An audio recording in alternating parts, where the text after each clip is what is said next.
नमस्कार दोस्तों। अभी हाल ही हमारे देश में एक मुद्दा सबसे ज्यादा ट्रेंडिंग में चल रहा है। वो मुद्दा है वोट चोरी का। और इस मुद्दे को उठाने वाली हस्ती का नाम है राहुल गांधी। हमारे देश में जब भी कोई नेता या पार्टी भारतीय जीतती है तो हारने वाली पार्टी कुछ ना कुछ तो विरोध करती ही है। चाहे वो बीजेपी हो या चाहे वो कांग्रेस हो, राहुल गांधी हो या मोदी जी हो या कोई और पार्टी का सदस्य हो, कुछ ना कुछ तो होता ही है। इस बार राहुल गांधी का कहना है कि मोदी जी और लोक निर्वाचन आयोग मिलकर वोट चोरी कर रहे हैं। खैर, इस बात में कितनी सच्चाई है ये तो हम आपको इस वीडियो में आगे बताएंगे। लेकिन इससे पहले इस तरह की वीडियो को देखने के लिए हमारे चैनल को सब्सक्राइब करें।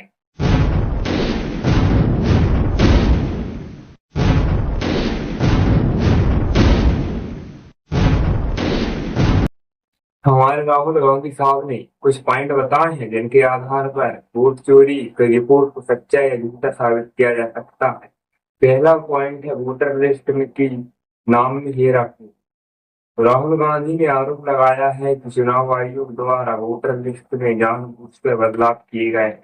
इसमें या तो किसी पार्टी विशेष के वोटरों को नाम हटा दिए गए हैं या फिर किसी पार्टी के वोटरों को फर्जी नाम जोड़े गए हैं। राहुल गांधी ने कर्नाटक का उदाहरण दिया जहां उन्होंने कहा कि लाखों वोटरों के फर्जी नाम जोड़े गए हैं वोटर लिस्ट में।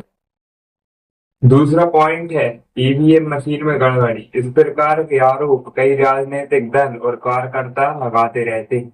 उनका मानना है कि ईवीएम को हैक करके वोटों को एक विशेष पार्टी के पक्ष में कर दिया जा सकता है, पार्टी को जिताया जा सकता है। हालांकि चुनाव आयोग ने इस पर दावा कसते हुए दावा किया है कि ईवीएम पूरी तरह सुरक्षित है, इसमें किसी भी प्रकार की छेड़छाड़ संभव हो ही नहीं सकती। खैर, मेरे हिसाब से देखा जाए तो चुनाव आयोग का ये दावा बिल्कुल सच है।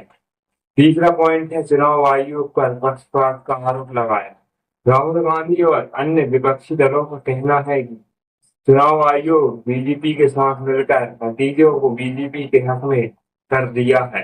विपक्ष ने ये दावा भी किया है कि चुनाव आयोग तारीखों और नियमों को बदलाव किया गया और इन्होंने इस पर जब शिकायत करने की कोशिश की तो चुनाव आयोग ने इसे नजरअंदाज कर दिया। इन सब आरोपों का स्पष्टीकरण करते हुए चुनाव आयोग ने कहा है कि ये सभी आरोप निराधार हैं, अर्थात इन सभी आरोपों का विपक्ष के पास कोई सबूत नहीं है। विपक्ष सिर्फ हवा में तीर छोड़ने जा रहा है।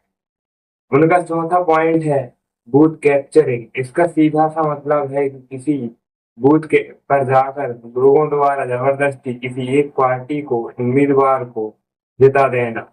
उनका आखिरी और तो पांचवा पॉइंट है पैसों का इस्तेमाल। राहुल गांधी का कहना है कि बीजेपी ने लोगों को पैसे और मुफ्त की चीजें बांटकर उनके अमूल्य वोट को खरीदा है और वो जीत गए हैं। राहुल गांधी ने इस विरोध को साबित करने के लिए कुछ उदाहरण दिए।